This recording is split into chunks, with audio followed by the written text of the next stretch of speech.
Je m'interroge ce jour sur la question de la mauvaise gestion de l'école pratique d'agriculture de Bingela.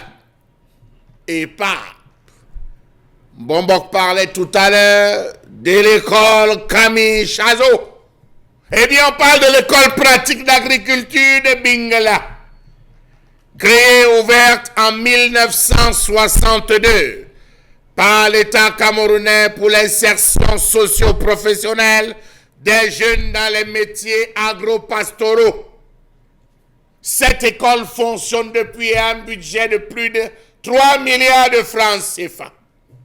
Il a fallu l'arrestation il y a quelques jours du directeur de l'école pratique d'agriculture de Bingela et quelques de ses collaborateurs pour que l'on comprenne, pour que les Camerounais découvrent qu'il existe une véritable école d'agriculture implémentée par Feu Amadou Ahidjo Babatoura sous la tutelle de la Chambre d'agriculture, des pêches, de l'élevage et des forêts. D'ailleurs, quel est donc le rôle de cette Chambre d'agriculture? Suivez mon regard. Cette école fonctionne depuis 1962, calculée en termes de réalisation, calculée en termes d'ingénieurs. Puis, cette école est censée former sur la base les enfants qu'on dit ayant des problèmes d'adaptation à l'école conventionnelle. C'est pour ça qu'on recrute à partir du CM2, CPE, CEP, pour aujourd'hui BPC, j'en passe. Qu'est devenu le projet Ceinture Blanche autour de Yaoundé, s'agissant de la production en grande quantité de la viande de poulet et de porc, qui avait fait l'objet de tout un programme de près de 10 milliards de francs CFA, lancé par les différentes sectorielles. L'objectif était de créer une ceinture blanche autour de Yaoundé.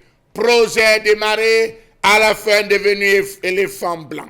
Comment comprendre le silence qui entoure la formation de ces enfants? Comment comprendre qu'une grande école comme celle-là n'existe nulle part sur Internet? Bingela. École pratique d'agriculture de Bingela. Certains étudiants se sont amusés à lancer un forum Facebook. Hélas, pas de site Internet. Savez-vous que même les modalités d'inscription n'existent pas véritablement et ne sont connues de personne? Déplorable. Comment comprendre qu'une école comme celle-là ne soit pas au haut de sa forme, avec toutes les disciplines qu'elle offre? Les jeunes sont formés dans de nombreux domaines. Agriculture, élevage, pisciculture, maintenance et machinisme agricole, avec une usine de transformation des matières premières en aliments complets, dotation spéciale du chef de l'État. Usine de transformation des matières premières en aliments complets. L'école pratique de Bingela, inconnue de tous, inconnue par tous, mais pourtant existante. Les postulats à ces formations, classiques, itinérantes et d'incubation de 3 mois à 2 ans, doivent avoir au moins le certificat d'études élémentaires. Vraiment, les gens n'aiment pas ce pays.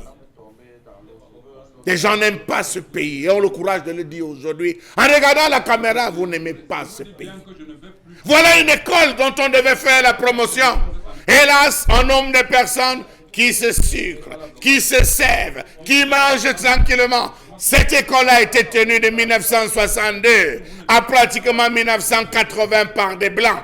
Et tous ceux qui sortaient allaient suivre une formation en Europe et revenaient travailler au Cameroun. Et d'ailleurs, c'est partant de cette école qu'on a pensé à la création du cinéma pour pouvoir favoriser et permettre aux jeunes Camerounais n'ayant pas eu la chance d'avoir des doctorats en doctoration de pouvoir servir leur nation dans la paix. La durée de formation n'excédait pas 12 mois. D'autres sont allés à 24, 36 mois à sortir d'une attestation. Comment comprendre qu'une école comme celle-là susceptibles de contribuer de manière considérable à booster la production et la productivité des activités agro-silvopastorales, à la création d'un plus grand nombre d'emplois dans le secteur et une innovation technologique nécessaire pour l'émergence de notre agriculture soit silencieuse. Elle a abandonné ses différentes missions, a assuré la formation des acteurs du secteur agropastoral, via l'insertion socio-professionnelle des jeunes qu'elle forme, accompagner dans la création et la gestion d'entreprises agropastorales, assurer le transfert des technologies dans les domaines agropastoraux. Au lieu de favoriser cela, on est allé créer des instituts stériles, des instituts qui n'apportent rien. Comment comprendre tous ces fonds qui disparaissent loin des regards, alors qu'on sait que les candidats sélectionnés sont censés bénéficier d'un accompagnement personnalisé durant une période de 5 ans, au moins maximum, pour un renforcement de leurs capacités techniques, managériales, la maturation de leurs projets et la recherche de financement. Aujourd'hui, il faut le dire, de nombreux Camerounais ayant un tel âge de 30, de 40, de 50 ans, étant passés par cette école, sont devenus de très grands ingénieurs, de très grands mécaniciens. Seulement, on a choisi de ne plus en parler. On a choisi de ne pas développer cela en disant, ça va nous rapporter quoi? On jette 3 milliards, on lance un projet de réhabilitation, beaucoup de milliards entrent, on mange. Il a fallu qu'on arrête le directeur, tout récemment, et ses collaborateurs, qu'on les conduise directement en Konengi, pour que les gens disent, hey, il existait une école comme l'école pratique d'agriculture de Bingela. Vous en savez quelque chose, M. Michel Gatchou?